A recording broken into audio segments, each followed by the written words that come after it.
This is such an early memory. I had to be just real tiny. I was riding on Dad's shoulders, and he had company, I don't know who, but in those days farmers often made sheds that didn't take much lumber. They could use poles to set up around to make the square and put boards on it. And then for the roof, they would put poles across it about 2 feet apart, and then put net wire.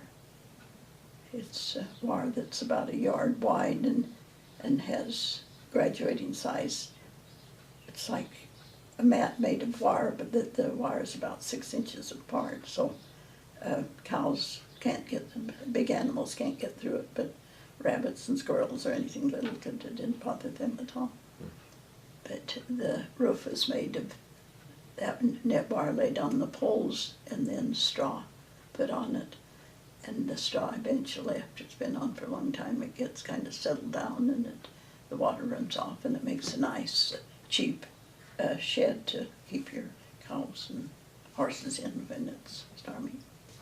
But anyway, Dad was walking with a friend, and I always remembered my coveralls. They just looked, those little coveralls were pale blue with dark blue and red spots on them.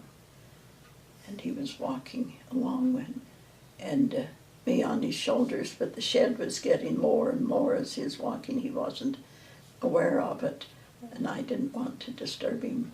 I don't know if that's what I thought or not, but I didn't say anything.